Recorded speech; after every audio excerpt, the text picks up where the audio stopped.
अस्सलाम वालेकुम, खुश आमदी। भली करे जी आयानू वशत बखैर रागले। नया दिन के साथ मैं हूँ सैयद फैसल करीम और मैं हूँ महक असलम। नया दिन, नई सुबह, एक नया अज़्म, बहुत सारे नए मौज़ूआत, बहुत सारे नए टॉपिक्स जिन पर हमने करनी है आपसे बात, बहुत सारी नई खबरें, बहुत सारी अच्छी खबरें, ताकि आपका दिन बहुत अच्छा गुजरे।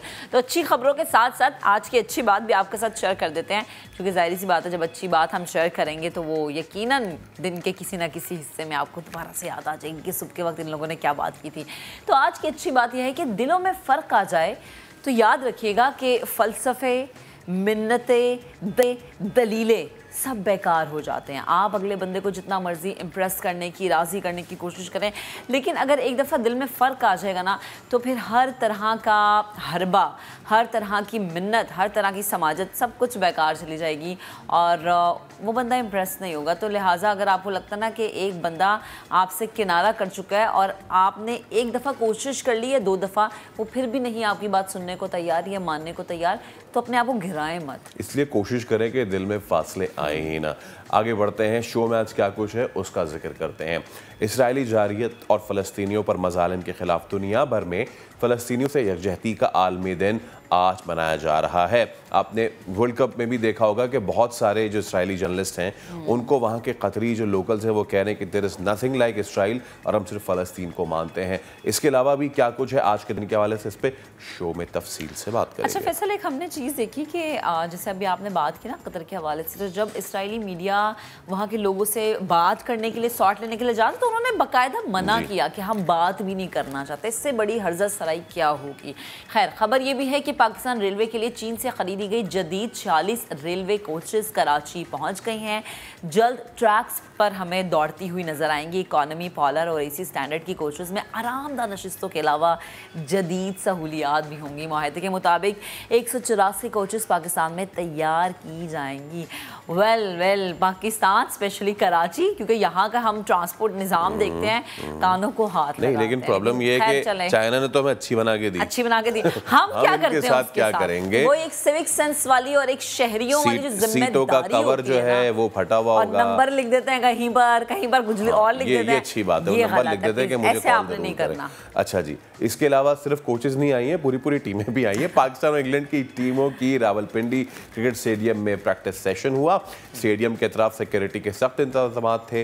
पहला टेस्ट मैच 1 से 5 दिसंबर तक खेला जाएगा। ट्रॉफी जो है आज दिखाई जाएगी जी, आज उसकी रोनुमाई की जाएगी, तो इस पर भी हम बात करेंगे। अच्छा जी, आज हमारे साथ होंगी माहिर इल्म नजूम सामिया खान। उनसे हम जानेंगे कि आपकी किस्मत के सितारे आपके बारे में क्या कहते हैं, क्या खरीदना है, क्या नहीं खरीदना, किस काम से रुक जाना है, हाथ किस चीज़ से खींच लेना है, ये सब कुछ आज हम अपने प्रोग्राम में आपको बताएंगे। बहुत सारे लोग ये भी चाहते हैं कि उनका वीज़ा लग जाए किसी तरीके से, तो कैनेडियन वीज़ा के ख्वाहिशमंद पाकिस्तानियों के लिए एक बड़ी खुशखबरी है। वो ये, कभी सोचा कि आप बाहर जिंदगी गुजारे जाके या बाहर शिफ्ट हो जाए? नहीं, मैंने सिर्फ ये सोचा है कि मैं कराची से बाहर गिलगित चला जाऊँ, वहाँ शिफ्ट हो जाऊँ। ये देखें जरा, आप बस ये ऐलान कर दिया उन्होंने किसी तरह छुट्टी मिल जाए, लेकिन मैंने ये सोचा कि भाई मैं कभी शिफ्ट होने का सोचा है। मैंने छुट्टी नहीं, मैंने शिफ्ट होने का सोचा है। फिर हम वहाँ से फैसल को लिया करेंगे लाइव, के फैसल हमारे साथ गिलगित से मौजूद, मैं वहाँ से भी जाके यहीं पे लाइव आऊँ। तो फिर कनाडा ने अपना वीज़ा सेंटर जो है 10 साल बाद अबू धाबी से इस्लामाबाद मुंतकिल करने का फैसला कर लिया है।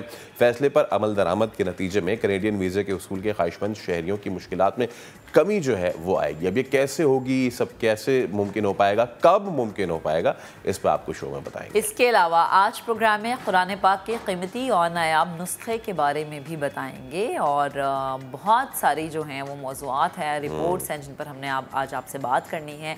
लेकिन सबसे पहले हम बात करेंगे फ़लस्तीनी भाइयों के हवाले से। उनसे यकजहती का इजहार किया जा रहा है आज, और ये इजहार ज़रूरी है। कई अशरों से इसराइल की जारहत का शिकार फ़लस्तीनी आज भी इसराइल की वजह से अपने ही मुल्क में, अपनी ही जगह पर कैदियों की तरह ज़िंदगी गुजारने पर मजबूर हो गए हैं। इसी पर बात करने के लिए साबिक सफ़ीर डॉक्टर जमील अहमद हमें ज्वाइन कर चुके हैं। डॉक्टर साहब, बेहद शुक्रिया वक्त देने के लिए। Good morning. आज इजहार यकजहती मनाया जा रहा है, फ़लस्तीनी भाइयों से यकजहती का इजहार किया जा रहा है, लेकिन अगेन 29 नवंबर गुजर जाएगा, आज का दिन गुजर जाएगा, लेकिन जो हमारे भाइयों पे जुल्म होता है, जो उनकी जगहों पर यानी उनके मुल्क में रहते हुए उन्हें कैदी बना दिया जाता है, उनको जुल्म का शिकार उन्हें बनाया जाता है। इसमें कमी कब आएगी? हम कब देखेंगे कि ये रुक गया है और फ़लस्तीनी भाइयों ने सुकून का सांस लिया है? इसमें कमी उसी तरह आएगी जिस तरह आपने देख लिया कतर में फुटबॉल मैच के दौरान, और उसके बाद कि आवाज़ खल्क को नकारा खुदा समझो। एक तरफ तो इब्राहिम अकॉर्ड के तहत सफारत खाने खुल रहे हैं, सफारती ताल्लुकात बन रहे हैं, और दूसरी तरफ हल्के खुदा जो नारे लगा रही है वो आपने अपने इंट्रो में ही बता दिया। लेकिन इसके दो पहलू हैं, एक तो इसका जो पॉलिटिकल पहलू है और दूसरा इसका लीगल पहलू है। मैं दोनों पर कुछ चंद मिनटों में आपको बयान कर देता हूँ। सबसे पहली बात तो ये है कि ये एक इंतहाई अहम दिन है, इसलिए कि इसमें फ़लस्तीन के बारे में जो यकजहती की जाती है उसका जनरल असेंबली का रेजोल्यूशन है, जो रेजोल्यूशन 32 नंबर 32 है, 32/40, उसके तहत इसको जनरल असेंबली ने जब ये रेजोल्यूशन 77 में पास किया था तो उसके बाद इस यौम यकजहती को मनाया जाता है, और मनाया जाता है ग्लोबल कम्युनिकेशन डिपार्टमेंट है यूनाइटेड नेशंस का, organisation department of global communication, जो कि अपने फ्रेमवर्क में रहते हुए मीडिया प्रोग्राम के तहत एजुकेट भी करता है, सपोर्ट भी करता है, ताकि पीसफुल स्ट्रगल को सपोर्ट किया जाए। अच्छा डॉक्टर साहब, महवर है ये चीज। डॉक्टर साहब, मैं चाहूँगा कि हम यकीनन असर हाजिर की तो बात करें। बहुत सारे जिसको आप सो कॉल्ड लिबरल्स कह लें, वो ये कहते नज़र आते हैं कि जी ये जो उफ्ताद आन पड़ी है फ़लस्तीनियों पे, खुदा न खास्ता उनके अपने ही नाकर्दा गुनाहों की सज़ा है। जब उनको बसाया जा रहा था वर्ल्ड वॉर के बाद इसराइलीज़ को यहाँ पे, तो उन्होंने ख़ुद अपनी ज़मीनें बेची, ख़ुद इनको वेलकम किया। आज अगर उन्होंने कब्ज़ा कर ले तो आह बुका क्यों? इसमें कितनी सच्चाई है डॉक्टर साहब? इसमें सच्चाई तो मैं समझता हूँ 1% भी बड़ी मुश्किल से निकलेगी। उसकी वजह मैं बता देता हूँ आपको। जो ज़मीनें बेची गई वो तो बहुत थोड़ी सी थी, और ज़मीनें बेचने का मतलब ये तो नहीं है कि कोई हुकूमत वहाँ बना ले और काबिज हो जाए उस पूरी कौम पर। लेकिन जो ज़मीनें भी बेची गई, अगर इसके ही इस तस्वर के बारे में बात कर लिया जाए तो उसका क्या कहेंगे कि उसके बाद ज़बरदस्ती एक सिक्योरिटी काउंसिल का रेजोल्यूशन 1947 में पास करके और वहाँ एक मुल्क बना दिया गया, और इस फलस्तीनियों की बस्ती पर बनाया गया। चलिए वहां तक भी फलस्तीनियों ने बर्दाश्त कर लिया। जब वहां तक भी बर्दाश्त कर लिया तो उसके बाद क्या खेल हुआ कि 67 में जो है वो 1/4 मजीद कब्जा कर लिया इजराइल ने अपने एग्रेशन से 1967 में। उसके बाद दोबारा उन्होंने हमला किया और दोबारा कब्जा कर लिया। तो पहले शुरू में तो जो उनका एरिया है वो तो 1/4 था जब उन्होंने मुल्क बनाया था, और उसके बाद, और ये बात तो जल्दी अगर किया जाए अगर, तो ये तो 1917 से बात शुरू हो जाएगी। 6% जू वहाँ आबाद थे, रहते थे। 1947 में 33% हो गए, और उसके बाद इस 9 मिलियन की जू की आबादी वहाँ जो यहूदियों की आबादी बसा दी गई। मतलब वहाँ तो मैंने जैसा कि बताया कि 1 मिलियन भी नहीं थे पूरे। उसके बाद 1947 में एक सिक्योरिटी काउंसिल का रेजोल्यूशन पास किया गया 181, और उस 181 के रेजोल्यूशन के बाद सडनली 55% फलस्तीनी उस पे जमीन पर कब्जा कर लिया गया, और कहाँ 10% में ही था, कहाँ 55% कर लिया। अब मेरे पास उसके बाद जब ओस्लो कार्ड हुआ तो उन्होंने कहा कि जी एरिया जो है वो हमारा तकरीबन 18% वो रहेगा इजराइल के पास। फिर उसके बाद एक और उन्होंने वो किया कि बी एरिया बना के 42% और कब्जा कर लिया। फिर फलस्तीनियों का सी एरिया बना के 60% कर लिया। तो ये तो दलील बनती नहीं है ना, जो आपने अभी बताया, और लोगों की जो क्यास आ रही है ये बनती नहीं है किसी लिहाज। देखना ये है कि इस वक्त मरवजा इंटरनेशनल कानून के तहत देखें जो फलस्तीन में हो रहा है उसके पैरेलल कश्मीर में भी हो रहा है। तो हमें तो इसका अगर हम अहाता करें तो ये हमें सामने नजर आएगा कि 70,000 इलीगल जो है सेटलमेंट शुरू में ही हो गई वहाँ फलस्तीन में, और बतदरीज बस्तियां बसाई जा रही हैं, क्योंकि एन जेनीवा कन्वेंशन के आर्टिकल 49 के बिल्कुल बरखिलाफ है। और उसी तरीके से आगे अगर देखें तो उसमें ट्रांसफरिंग ऑफ पॉपुलेशन जिस तरह कश्मीर में भी हो रहा है, जो आप इजराइल की पूरी दुनिया से लाके और पॉपुलेशन उस एक्युपाइड टेरिटरी में, जो कि यूनाइटेड नेशंस ने जिसको एक्युपाइड टेरिटरी डिक्लेयर किया हुआ है, उसमें बसाया जाए, तो उसका उस ट्रांसफरिंग को एक और कानून उस पे लगता है, और वो कानून वो इंटरनेशनल कानून है जिसके तहत आर्टिकल 20 डॉक्टर साहब कथा कलामी की माजरत, जैसे आप कह रहे हैं ना कि जिनेवा कन्वेंशन की खिलाफ वर्जी होना, इंसानी हुकूक की पामाली होना, तो ये जो आलमी तंजीमें बनी हुई हैं, आलमी बरादरी बनी हुई है जो कहती हैं कि जी हम जो है अमन के दाएं हैं, क्या उन्हें भारत की बेहिसी, क्या उन्हें इसराइल की बेहिसी नज़र नहीं आती, या फिर हम ये समझे कि एक स्ट्रॉन्ग लॉबी काम करती है इसराइल के पीछे भी और भारत के पीछे भी, जो उन्हें बड़े अच्छे तरीके से स्ट्रांगली सपोर्ट कर रहा है? देखिए, ये बेहिसी जो है वो इसलिए आई हुई है पूरी दुनिया में कि दुनिया के ताकतवर ममालिक उनका इजराइल की तरफ न सिर्फ झुकाव है बल्कि इजराइल के साथ उनका बहुत बड़ा लगाव भी है, और भी उन्होंने उनके अज़ाइम बड़े इसमें ऐसे हैं कि वो अगर इसको कनेक्ट किया जाए तो 1897 में जब एक पहली मीटिंग हुई थी जूस की, उसमें स्विट्जरलैंड में, तो उन्होंने डिसाइड किया था ग्रेटर इजराइल के बारे में कॉन्सेप्ट बना था। तो अगर हम बात जाएगी तो कभी बड़ा प्रोग्राम हो तो उस पर कर लीजिएगा, ये क्योंकि बहुत कम डिस्कस किया जाता है। तो ये मामला वहां तक, तो जो बड़े ममालिक हैं, बड़े ममालिक का इंटरेस्ट इजराइल के साथ और इजराइल के साथ पैक्ट जो हुए में है, इसलिए वो मुसलसल इजराइल को सपोर्ट भी कर रहे हैं।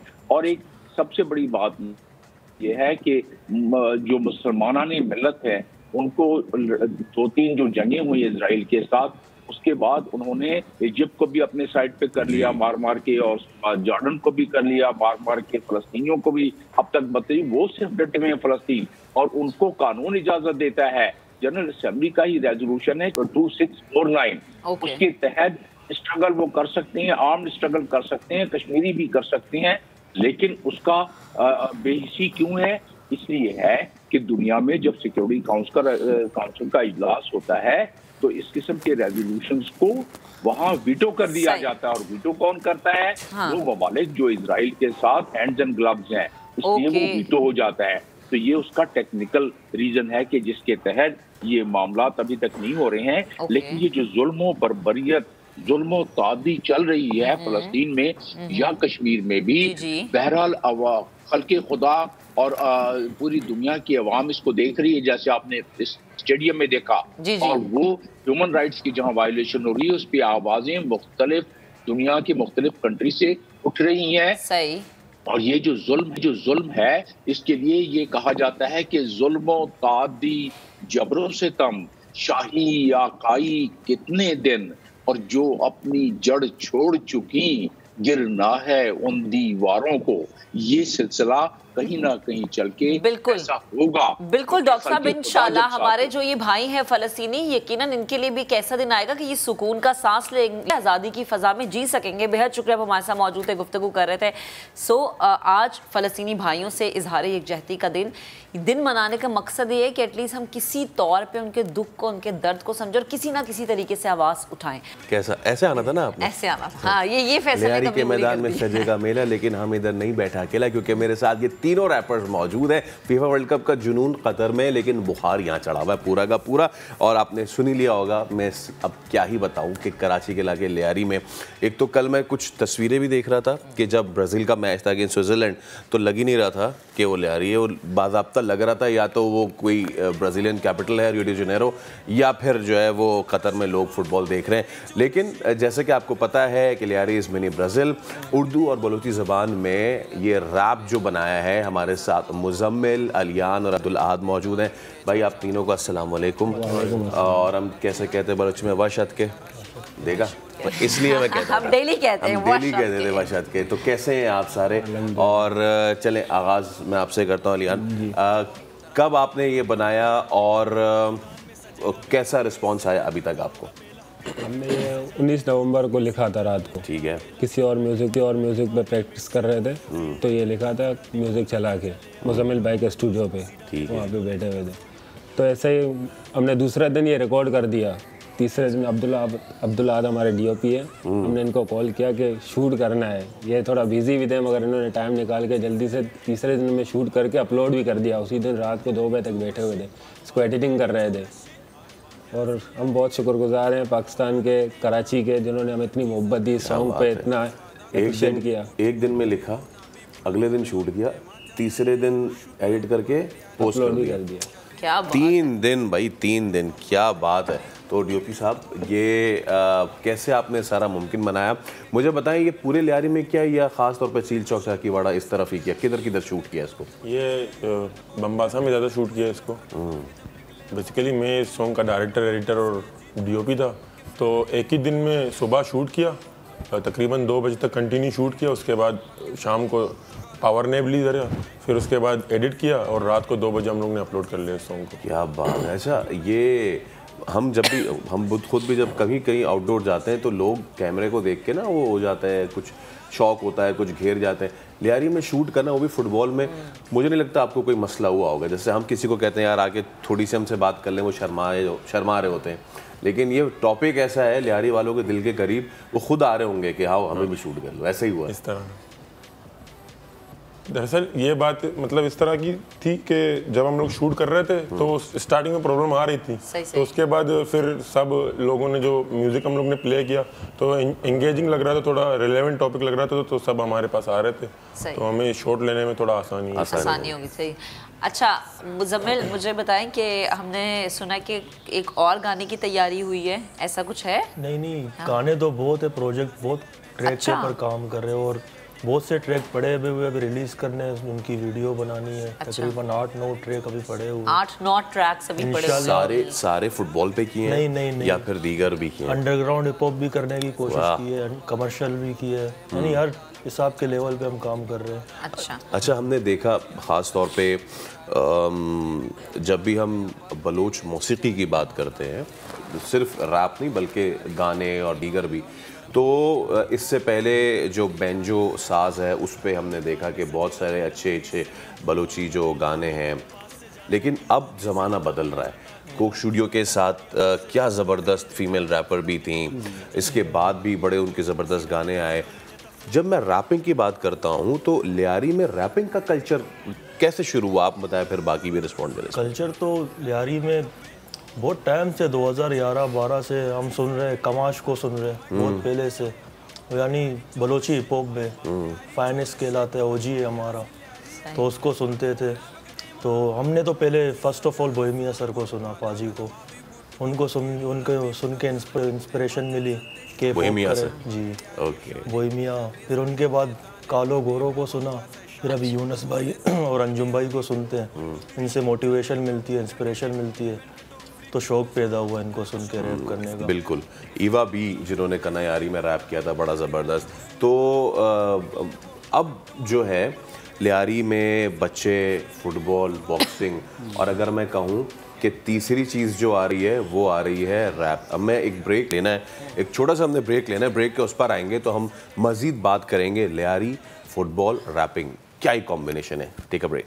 एक बार फिर आपको खुश आमदेद कहते हैं। जैसे कि हम आपको बता रहे थे कि हमारा जो सबसे फेवरेट स्पोर्ट्स है उसकी जब बात होती है तो हमारे जहन में लियारी आता है, और लियारी तब्दील हो रहा है, लियारी बदल रहा है। मुझे ये बताएं अलियान, ये बताएं मुझे, अच्छा हमें ना बात करते हुए कभी भी इसमें शर्म यार महसूस नहीं करनी चाहिए। जो भी सिचुएशन, हमें पता हमारे शहर की सिचुएशन क्या रही है, लियारी में भी वही सिचुएशन रही, काफ़ी ख़राब रही, लेकिन अब बॉक्सिंग स्टार्स वहाँ से माशाल्लाह निकल रहे हैं। नादिर भाई हो गए और दीगर हो गए, सब बड़ा ज़बरदस्त टैलेंट आ रहा है। फिर अब आप लोग वहाँ से आ रहे हैं कि जिन्होंने रैपिंग में बड़ा अच्छा नाम आप बना रहे हैं। लियारी को तब्दील होता देख रहे हैं, बदलता देख रहे हैं, या फिर मुझे करेक्ट करें कि नहीं तब्दील हो चुका है? अल्हम्दुलिल्लाह तब्दील तो पहले से ही था, मगर लोगों ने लियारी की गलत इमेज बना रखी थी बाहर साइड में, इसीलिए तो हर किसी को गलत ही दिखता था कि कोई किसी को ध्यान ही नहीं देता कि लियारी कितना अच्छा है, क्या क्या है, क्या यहाँ पे सहूलियत है। कुछ गलत भी है लोग, मगर उनकी वजह से ये नहीं कि सारे गलत हो गए ना। बिल्कुल सही बात है, बहुत अच्छी आपने मिसाल दी है।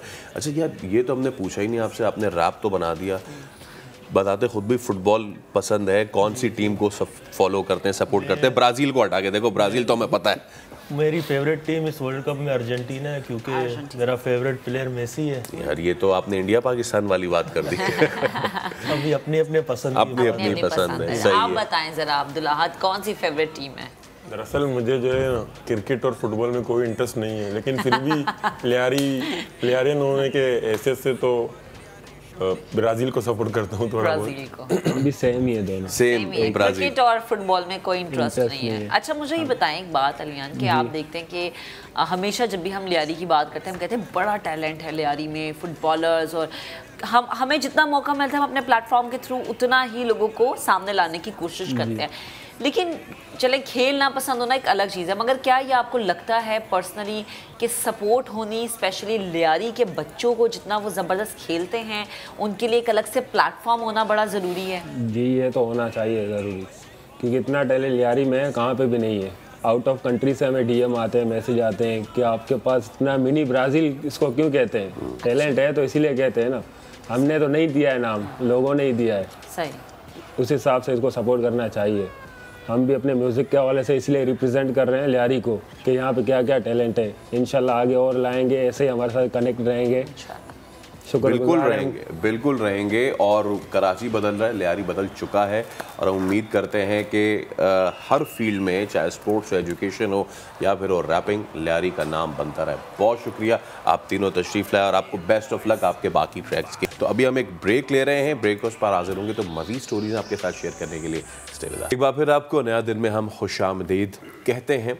आज हम आपकी मुलाकात करवा रहे हैं एक ऐसे मेहमान से कि जिनके पास एक ऐसा तोहफ़ा है कि ना सिर्फ वो कदीम है बल्कि हम सब के लिए जो है वो काबिल इज़्ज़त, काबिल एहतराम है, नायाब नुस्खा है। हमारे साथ मौजूद हैं शाह कफ़ील अहमद साहब। शाह साहब से हम गुफ्तगू करते हैं एक ऐसा कुरानी नुस्खा है जो कि सदी पुराना है, और हो सकता है कि सदी से भी जो है शायद पुराना हो। अस्सलाम वालेकुम शाह साहब। सबसे पहले तो बहुत शुक्रिया आपकी तशरीफ़ आवरी का, और उम्मीद आप खैरियत से होंगे। मैं चाहूँगा कि हम जो आगाज़ करें उस नुस्खे से ही करें कि जो आप अपने हमरा लाए हैं, और मैं चाहूँगा कि ना सिर्फ हम बल्कि जो दीगर देखने वाले हैं उनकी भी आप ज़रा ज़ियारत करवा दीजिए। माशाअल्लाह। ये आज से अरे 100 साल या उससे भी ज़्यादा समझ लें आप इसको ना जी, इतना कदीम है, और 1 बाई पौन बाई हाफ बाई पौन इंच साइज़ है इसका। अच्छा। हाँ ये देखिए, ये उंगली की इससे भी छोटा चौड़ा इसकी ज़्यादा जी। ये आप देखें, एक मिनट, ये माशाअल्लाह। अगर मैं कहूँ कि ये मुख्तसर तरीन दुनिया का, हाँ मुख्तसर तरीन, अगर आप मुझे साइज़ मैं दिखा सकूँ कैमरे में, मुख्तसर ये आप देख सकते हैं कुरान पाक का ये मुख्तसर तरीन साइज़ है, और ये 100 साल तो शाह साहब ने हमें बताया, इससे भी पुराना या कदीम हो सकता है, इससे भी ये पुराना है। शाह साहब मैं चाहूँगा कि ये मैं अपने हाथ पर रखूँ और आप जो है इसकी कहानी ज़रा हमें सुनाइए, कैसे ये आप तक पहुँचा। एक मिनट, मैं इनको भी ज़ियारत करा दूँ। जी जी बिल्कुल। बेटा आप भी ज़ियारत करें, आप भी ज़ियारत करें। हाँ, ये इसके औलाद जो ना खस्ता हो गए। हाँ जी बिल्कुल बिल्कुल। और ये जो है ये इसको ऐसे अगर मैं चाहूँगी कि खैर ये जी बिल्कुल, जो लोग हमें देख रहे हैं उन्हें बताएं। इसको ना बहुत ऐसे रखें। बिल्कुल मैंने रखा हुआ। खूबसूरत, माशाल्लाह माशाल्लाह, सुभान अल्लाह। ये देखिए। अच्छा शाह साहब, अब ज़रा इसको हमने सुना है कि कैसे ये आया और ये सारे मामलात हुए। ये आज से 100 साल पहले हमारे दादा गए थे हज पर। ठीक। तो पाकिस्तान बनने से पहले की बात है, उस ज़माने में सब एक था, तो वो जी हाँ बॉम्बे से बाई शिप जाते थे, और बहुत मुश्किल होता था उस ज़माने में हज। बिल्कुल बिल्कुल। तो हमारे दादा को जब ये सादत हासिल हुई, वो गए, तो दौरान हज उनके साथी ने, जो वहाँ अरब के मकामी बाशिंदे थे, जी, उन्होंने रवानगी के वक्त दोस्ती के तोहफे के तौर पे ये आपके दादा को, ये हमारे दादा को गिफ्ट किया। ओके। कि ये मेरे दोस्ती की और हज के साथ की निशानी है, इसको आप संभाल के रखिएगा। तो हमारे दादा ने उस वक्त अरब की दोस्ती को आलम इस्लाम की मोहब्बत और क़ुव्वत के जज्बे से बहुत संभाल के रखा ज़िंदगी पर। उसके बाद फिर वालिद साहब को दे दिया, वालिद साहब ने भी ज़िंदगी पर बहुत संभाल के रखा। वो हज पर गए थे तो जब इस रेफरेंस से वहाँ तारुफ हुआ तो बड़ी उनकी पजीराई हुई। उसके बाद मैं सन 2014 में उम्रे पर गया तो मैंने जब हवाला दिया वहाँ वो मस्जिद नबवी के मोहतमिम हैं जी जी, दारुल कुरान के इंचार्ज हैं, ठीक है। उन्हें मैं मिला और उनसे मैंने मिलकर अपना ये रेफरेंस जब दिया कि भाई 100 साल पुराना हमारे पास 3 पुश्तों से है और हमारी उस दोस्ती को सलामत रखा हुआ है, अल्लाह ने हमें इस पर कायम रखा हुआ है। तो उन्होंने खड़े होकर बगलगीर होकर मेरा इस्तक़बाल किया और बहुत पजीराई। और फिर वो कहवा अरब का और वो खजूरें स्पेशली मेरे लिए उन्होंने, माशाअल्लाह, और वो बिल्कुल 1 on 1 मेरी उनसे काफ़ी देर मुलाकात रही।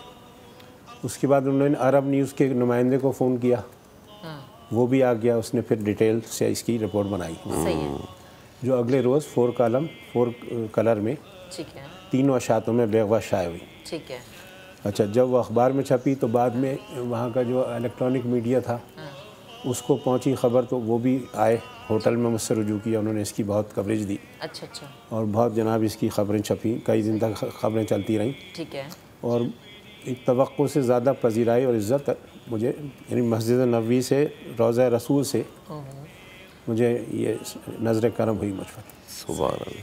तो मैं बड़ा इस पर, मैं जितना भी इस पर वो करूँ नाज कि भाई सरकार की नज़र करम हुई और उनके शहर, उनके मस्जिद और उनके रोज़े से मेरी इस तरह पजीराई मुझे हासिल हुई। और बहुत ज़्यादा मुझे ये समझे कि मेरे ईमान को तक़वियत हुई, मेरे इश्क और मोहब्बत को जो रसूल और आले रसूल से मुझे है बहुत तक़वियत हुई।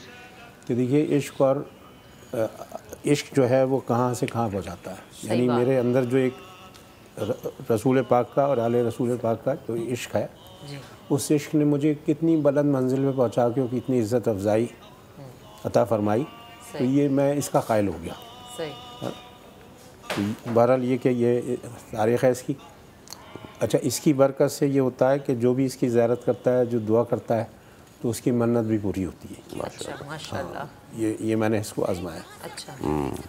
और भी बहुत सी तफसील है, अब आप मज़ीद पूछना चाहें। जी अच्छा, इसमें ये अगर इसका ये जो साइज़ है ये कितना है? ये 1/2 बाई पौन इंच साइज़ है इसका। 1/2 बाई पौन इंच साइज़ है, यानी दुनिया का मुख्तसर तरीन कुरानी नुस्खा अरब न्यूज़ ने इसको अखबार में शायद, अच्छा, अरब न्यूज़ ने ये करार दिया, शाया किया था। अच्छा। वो वहाँ का अजायब घर है और यहाँ भी हमने नेशनल म्यूज़ियम में भी इसको दिखाया था। उन्होंने पूरी दुनिया से रिपोर्ट ली। फिर अरब में और मुख्तलिफ़ जगहों पे जहाँ जहाँ तुर्की का अजायब घर है तो उन्होंने सबसे डिटेल ली। तो उन्होंने कहा भी हमारे पास इससे थोड़ा सा बड़े साइज़ में तो हैं, लेकिन इस इतने मुख्तसर साइज़ में माशाअल्लाह नहीं है। तो ये करार पाया कि भाई ये दुनिया का मुख्तसर तरीन साइज़ है, जो उन्होंने कहा कि भाई पाकिस्तानी ज़ाहिर के पास है, तो ये पाकिस्तान की भी इज़्ज़त अफजाई और बहुत ज़्यादा। अच्छा, उसमें फिर ये हुआ कि चूँकि ये दुनिया का मुख्तसर तरीन कुरानी नुस्खा करार दिया गया और इसकी रिपोर्ट छपी, तो वहाँ से एक नुमाइंदा था उनका, तुर्की का जो वो है ना म्यूज़ियम जी, उसका एक नुमाइंदा वो मुझसे मेरे पास आया। उसने कहा भाई आप हमें दे दें, हम ये उसमें रख लेंगे। तो कॉपी अजायब घर जो है ना तुर्की में, तो मैंने उनसे कहा देखिए अभी इस वक्त तो मैं फ़ौरी तौर पे नहीं दे सकूँगा ये, ठीक है, मैं अपनी हुकूमत से और अपने लोगों से मशवरा करूँगा। सही है। अगर वो इजाज़त देंगे कि मैं तुर्की को गिफ्ट करूँ तो तुर्की के तो काफ़ी अजायब घर में, जी हाँ, मैं इसको पेश करूँगा तोहफ़तन, जो इस्तांबुल में। हाँ, ये सोच के कि भाई चूँकि आलम इस्लाम के अख़ुवत की निशानी है, बेशक, तो वहाँ अगर ये रखा जाएगा और ये महफूज रहेगा तो आलम इस्लाम की और आलम इंसानियत की ज़ियारत का इसको मतलब इसको ज़ियारत का मौका मिलेगा। बिल्कुल, उनके नसीब में इसकी ज़ियारत होगी और फिर ये नुस्खा वहाँ महफूज रहेगा जैसे हमने संभाला। वहाँ भी ये मैं आपसे पूछना चाह रहा था कि अभी तो काफ़ी ज़ईफ़ और आप हो चुके हैं, लेकिन इससे पहले जब बेहतर ये हालत में था तो क्या उस वक्त इसको किसी मैग्नीफाइंग ग्लास से पढ़ा जा सकता था? ये मुहद्दब अदसे से पढ़ा जाता था। अच्छा। हाँ, हमारे वालिद अक्सर निकालते थे, ज़ियारत करते थे, पढ़ते थे। अब तो चूँकि पुराना हो गया काफ़ी, इसके औराक बोसीदा हो गए, पीला पड़ गया, तो इसके अल्फाज तो साफ नज़र नहीं आते, लेकिन निशानात नज़र आते हैं। सही, ठीक है। ये बड़े अगेन वही के एजाज़ की बात, बड़े एजाज़ की बात है कि हमने अपने हाथों में इसको थामा और इतने करीब से इसकी आप ये समझ लें कि ये आपने जो ज़ियारत की है ना, अब आप दिल में जो भी नेक तमन्ना रखते हैं वो आप दुआ करें और इंशाल्लाह इसकी बरकत से, ज़ियारत की बरकत से पूरी होगी। और ये आजमाई भी बात बता रहा हूँ इंशाल्लाह। शाह साहब बेहद शुक्रिया, वो हमारे साथ मौजूद थे, आप आए, आपने हमें वक्त दिया, ये हमारे लिए बड़ी इज्जत के काबिल एहतराम। बड़ी आपकी मोहब्बत है, आपने मोहब्बत से मुझे बुलाया, मैं आ गया। शुक्रिया, जज़ाकल्लाह। एक बार फिर आपको नया दिन में खुश आमदीद कहते हैं।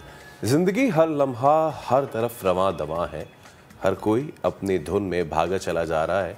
हर एक को लगता है कि ज़िंदगी हमेशा ही ऐसे चलती रहेगी, लेकिन कभी कभी ऐसा भी होता है कि अचानक किसी मोड़ पर ज़िंदगी की शाम हो जाती है। कैंट स्टेशन कराची के इलाके में बरसों से ताबूत बनाने का काम करने वाला गुलाम नबी रोज़ाना ऐसे ख़ानदानों से मिलता है जिनको अपने प्यारों की तदफीन के लिए ताबूत की ज़रूरत पड़ती है। ताबूत कितनी किस्म के होते हैं, इनकी कीमत क्या होती है और एक ताबूत तैयार करने वाले के जज्बात एहसासात क्या होते हैं, इस बारे में नुमाइंदे खुसूसी रेहान अहमद ने एक रिपोर्ट तैयार की है, आपको दिखाते हैं।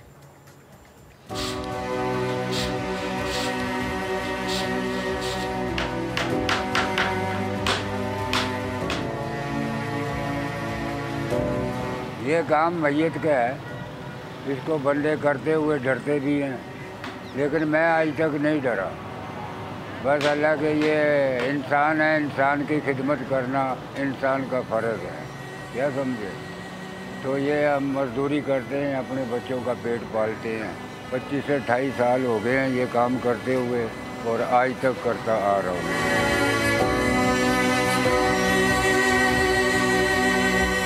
एक ताबूत तकरीबन 2 घंटे में बनता है, एक ताबूत कम से कम 8 दिन में बनता है। ताबूत पे है ये, एक अच्छा ताबूत होता है, एक नॉर्मल होता है जो कि आम होता है। 6 दिन 4 दिन इतने लग जाते हैं एक ताबूत पे। वो VIP ताबूत होता है, पॉलिश वगैरह ये वो हर चीज़ उसको करके देते हैं।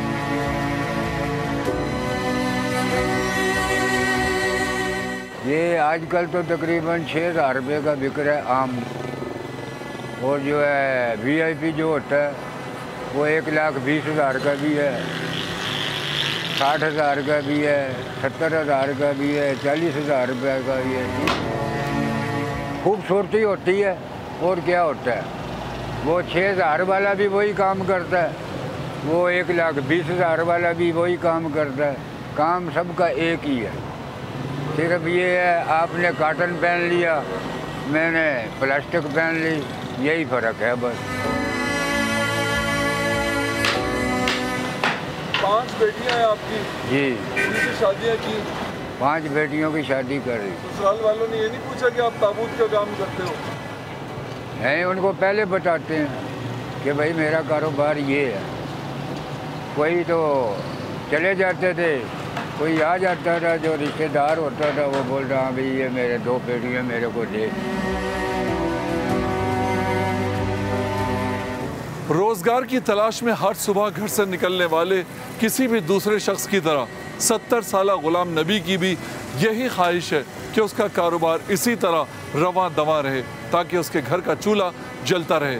कैमरामैन इमरान खान के साथ रेहान अहमद, समा, कराची। चलें जी, अब ज़रा आगे बढ़ते हैं और क्रिकेट पर बात करते हैं। क्रिकेट के मैदान में काफ़ी हलचल मची हुई है, टीमें भी आ गई हुई हैं। इंग्लैंड इज है आफ्टर 17 ईयर्स और प्रैक्टिस सेशन भी जो है हमने देखा उसमें रावलपिंडी में। जी हाँ, पाकिस्तान क्रिकेट टीम ने भी प्रैक्टिस सेशन किया, इंग्लैंड ने भी किया। So good to see Jimmy Anderson in Pakistan. Last time अगर आपको याद हो, जो क्रिकेट फैंस हैं, लास्ट टाइम जिस वक्त इंग्लैंड आई थी टेस्ट सीरीज़ खेलने के लिए, बहुत ही मशहूर वो टेस्ट मैच था जो फॉर्मर कैप्टन नासिर हुसैन की सरबराही में इंग्लैंड ने मुंह अंधेरे जीत लिया था। हाँ, एक और चीज़ मैं और महक से भी बात कर रहे थे, बेन स्टोक्स ने भी ऐलान किया है कि वो अपनी जो मैच फीस है, यस, वो सैलाब मुतासरीन के लिए वो डोनेट करेंगे। 17 साल पहले भी जिस वक्त इंग्लिश टीम आई थी तो उस वक्त ज़लज़ला आई गेस आया था, if I am not wrong, और उसमें फिर हमने देखा था कि मार्कस ट्रेस्कॉथेक मैलिक और मार्क बुचर, ये लोग जो है वो इनको बाज़ाब्ता ले जाया गया था उन इलाकों में और वहाँ पे इन्होंने डोनेशन भी की थी और रिहेबिलिटेशन वाले मामला भी देखे थे। अगेन बेन स्टोक्स जो हैं वो यहाँ पर आए हैं। इसके अलावा जो कोच हैं the Kiwi coach Brendon McCullum, the Kiwi English coach Brendon McCullum, उन्होंने भी कल प्रेस कॉन्फ्रेंस की। इनफैक्ट बाबर ने भी कल बड़ी अच्छी बात की कि पाकिस्तान खेलों के हवाले से हर तरीके से महफूज मुल्क है। It's going to be belt of a series. सब उम्मीद कर रहे हैं, अब देखना है कि पिच कैसा होगा। इंग्लैंड के पास बहुत अच्छे स्पिनर्स हैं, पाकिस्तान के पास बहुत अच्छे स्पिनर्स हैं, तो क्या ये स्पिन वर्सेस स्पिन होगा या फिर तेज़ रखेंगे विकेटें। शाहीन शाह अफरीदी ऑब्वियसली अवेलेबल नहीं है, हारिस रऊफ को कैसे यूटिलाइज करेंगे, दैट्स अ क्वेश्चन। कौन कौन है जो डेब्यू कर रहा होगा, Abrar is going to be a key, उस पर भी हम आगे चल के ज़रूर शो में बात करेंगे। तो क्रिकेट से तो बहुत सारी अच्छी खबरें आ रही हैं और मैं मैच से पूछूं कि उनका फेवरेट प्लेयर कौन है तो वो बाबर ही कहेंगी। मैं बाबर ही कहूंगी क्योंकि बाबर है ना वो बाबर है, मतलब बाबर जैसा मैंने अभी तक क्रिकेटर नहीं देखा। मतलब बाबर पे आप जितना मर्जी क्रिटिसाइज कर लें और फिर ये होता है कि बाबर एकदम से बिल्कुल फॉर्म में आगे खेलते हैं और फिर सारे अगेन कहना शुरू कर देते हैं कि जी बाबर हमारे बहुत फेवरेट है। तो बाबर जो है वो मुझे लगता है फैसल के हर तरह इस बार टेस्ट सीरीज में कुछ करेंगे वो अच्छा बिल्कुल करेंगे। आप मतलब मैं आपको ना जूमी लग आपसे पूछ रहे ये सेगमेंट करेंगे हम ये भी हम करेंगे लेकिन उम्मीद हमें बाबर से बहुत है। बाबर धोखा नहीं देंगे और वाकई नहीं देंगे। आखिरी बार जिनके लिए कहा था ना वो अब रिजर्व में तो नहीं, हाँ लेकिन खैर सेलेक्ट हो गए। अब जरा क्रिकेट से शिफ्ट करते हैं, फोकस टुवर्ड्स फुटबॉल। और फुटबॉल में कल भी एक तगड़ा दिन रहा। अच्छा, ये आप अभी भी कमेंट्री अरबी में ही सुन रहे हैं आजकल? नहीं, जहाँ अवेलेबल हो जाए छोड़ें। ये तो मैं क्या ही बताऊँ, केबल वाले से तो मेरी शिकायत ही रहती है कि वो जिस तरीके के मैचेस दिखा रहा है, बहुत जल्द जो है वो हम उससे छुटकारा हासिल करने की कोशिश कर रहे हैं कि हम टीवी पे नहीं ऐप पे देख लें। लेकिन खैर अगेन फैसल देखिए फीफा वर्ल्ड कप में बहुत चमत्कार हुए, या फिर ये कहें कि जो हमने नहीं सोचा था वो हुआ। वो टीम्स हमें आगे आती हुई नजर आई। मुसलसल हमने देखा कि एक अनप्रेडिक्टेबल सी चीजें हुई। आप कह रही हैं कि अपसेट्स का ये वर्ल्ड कप है। अगर ऐसा है तो बिल्कुल ऐसा ही है, बिकॉज कल कोरिया से बहुत ज़्यादा उम्मीदें थी। घाना ने इनको 3-2 से मार दिया, वो भी मैच बहुत अच्छा रहा। पहले 2 गोल घाना ने कर दिए, ऐसा लग रहा था कि Korea is down and out. फिर उसके बाद कोरिया पीछे से वापस आया, कोरिया ने 2-2 कर दिया और फिर हमें ऐसा लगा कि ओ माय गॉड अब तो कोरिया जो है वो किसी वक्त भी ले जाएगा। ऑल्दो के कोरिया की फैंस ज़्यादा थे स्टेडियम में और क्या शोर मचा रहे थे, लेकिन फिर आखिरी लम्हात में जो घाना है उन्होंने एक और गोल कर दिया। 3-2 से घाना ये मैच जीत गया। तो ये तो मैच इससे पहले कैमरून सर्बिया गोल फेस्ट था, एक 3 गोल धड़ाधड़ मारे जा रहे एक दूसरे को, और वो लेकिन फुल टाइम पे वो 3-3 पे ख़त्म हुआ। वो भी बड़ा अच्छा मैच हुआ। अच्छा, आपकी तो वैसे फेवरेट ब्राज़ील है? नहीं, मेरी फेवरेट वो टीम है जो डाउन अंडर्स हैं, यानी कि जो मिनोज हैं, जो लेस रेप्यूटेबल है, जैसे घाना हो गया, मोरक्को हो गया, सऊदी अरब हो गया। फिर उसके बाद ब्राज़ील और स्विट्ज़रलैंड का जब मैच आया तो फिर जाहिर सी बात है ब्राज़ील सबकी फेवरेट। बहुत इंटरेस्टिंग और अच्छा, उसके बाद फिर पोर्टुगल उरुग्वे हुआ। पोर्टुगल ने तो साफ कर दिया है कि they are here to win the world cup. But then अगर हम आज के मैचेस की बात करें तो इस नेदरलैंड्स वर्सेस कतर का सफ़र ख़त्म हो चुका है वर्ल्ड कप में, लेकिन दे will be playing for the reputation against the Dutch, जो कि बहुत अच्छी फॉर्म में नज़र आ रहे हैं। और उसके बाद इक्वाडोर सेनेगाल का मैच होगा। I am going for Senegal in that match. लेकिन 2 बड़े तगड़े मैचेस हैं। पहले तो होगा वेल्स इंग्लैंड, इनकी भी जिसको हम कहते हैं ना पुरानी आपस में लगती है, इंग्लैंड वर्सेस वेल्स। और उसके बाद जिसको कहते हैं the mother of battles in football, and that would be Iran versus USA. Iran अगर ये मैच जीत जाता है, they will be through to the next round. ऐसे देखें ना, जैसे पाकिस्तान और इंडिया। Oh yes, absolutely. आपको स्टेडियम भरा हुआ होता है, स्क्रीन्स लगी हुई होती है, आपको पता है आज भी ऐसे ही कि ईरान और यूएसए के पुराने जो पॉलिटिकल टेंशन भी रहे हैं और जो सफारती सतह पे ताल्लुकात ख़राब भी रहे हैं, उसके तनाजुर में ये मैच बहुत अहम हो जाता है। इससे पहले 2 वर्ल्ड कप पहले ईरान ने जब अमेरिका को हराया था तो it was like Iran obviously Iran, इसमें तो कोई शक की बात नहीं है। हमारे खित्ते का भी मुल्क है, हमारा ब्रदर मुल्क भी है। एंड देन अगेन वही वाली बात होती है गोइंग अगेंस्ट द मिनोस। लेकिन अमेरिका की भी अच्छी टीम है, तो हमें देखना है कि जी मामला क्या रहते हैं। But all hearts for Iran. चलें जी।